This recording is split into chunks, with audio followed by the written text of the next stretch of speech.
Whoops! Forgot the yarn. Welcome to New Sheoth. Okay, so here's a time-lapse of me prettying up the throne room. As you can see, I'm trying to recreate the tree that was in, the throne room in the Shivering Isles expansion of Oblivion. A lot of this construction was based on that room, and all based it off of this one picture, so you guys will have to tell me later on if you think I did a good job considering the materials I have, or if you could have done something better. These are all vanilla, I guess I'll say, assets, so there's no custom content here, just stuff from, there was only ever one expansion for this anyway. So, I'm really excited. Really quickly, I wanted to mention that in this playthrough, I'm gonna be doing talking in my own voice, and Sheogorath himself might pop in a little bit from time to time. So be on the lookout for that.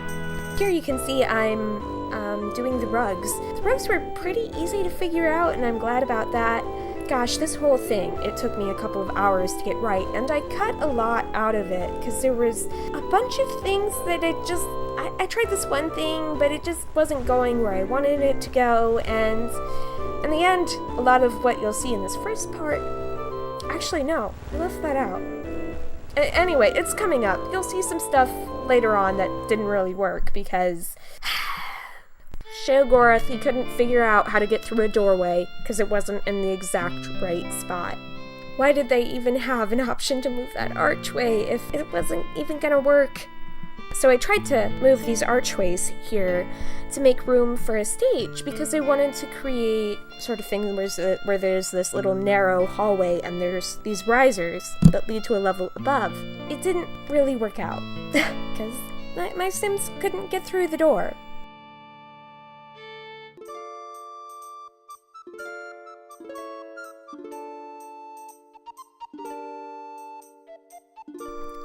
Here I'm just trying to figure out how these desks work. How do desks work? And I think I got them. They're just pretty much straight on. Thankfully, Sheogorath can get into those desks, so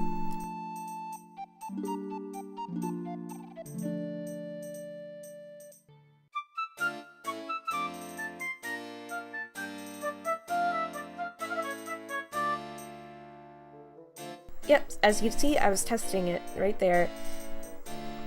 Okay, now you see the little stages on either side. Again, didn't work. Couldn't figure out how to use a door because it wasn't in the right spot. So I ended up moving it back, which was a real shame because I really liked those stages. But they weren't perfect. And that's okay. So sometimes things just don't work out. I did end up doing something else, which, in the grand scheme of things, I think I like it a little bit better. It's not as flashy, but it does get the job done. I'm putting this political map here in this spot temporarily. I ended up moving it back into its original home, because I wanted to have the mirrors either side, so people could just come in and gussy up at these mirrors, and they wouldn't have to go into my bedroom, because that's where the original mirrors place is. That is so annoying when they do that. It's like, Can a monarch have a little privacy here?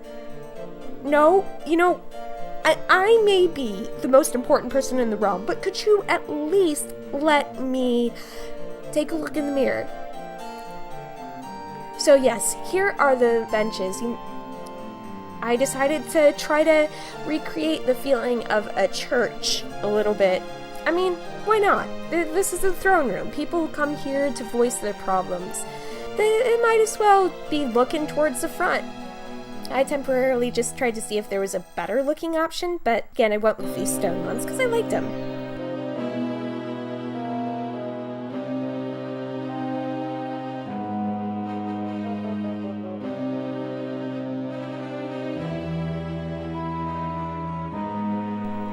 And I added a few more of the different colored candles, and I thought about adding a different colored chandelier, but I decided against it. I went for these cool little lamps instead, and I think that's about it for the throne room. Just, oh yes, some bookshelves here and there, And I think I added something to the other side of the plants, the mirror. Nope, didn't. Okay. There's a chess table in there and a card table, which your Sims need some entertainment options.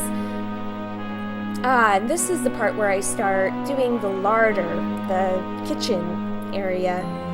Now, I had done this a little bit before, but like I said, the time before, things weren't working. My sim couldn't get around. So, again, this is something a little bit different, but pretty much the same as to the way I had it before. That makes no sense. It's different, but it's the same.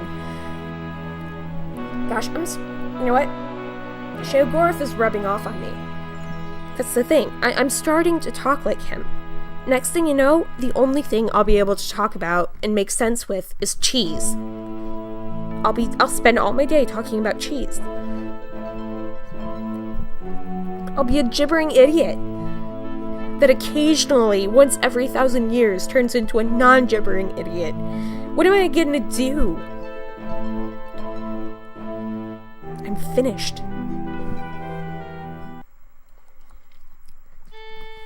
Oh, yes. I just really like this part, just filling up the room with a bit of details. Oh, yeah, and I couldn't decide what I wanted next to the cheese. I wanted to put more cheese, but that was the only type of cheese that those stack of wheels, and there weren't multiple types of cheese, just the one cheese, so I couldn't just have a cheesemongers in there. Well, I guess I could, but it'd just be a bunch of same looking cheeses, and that just looks kind of dumb.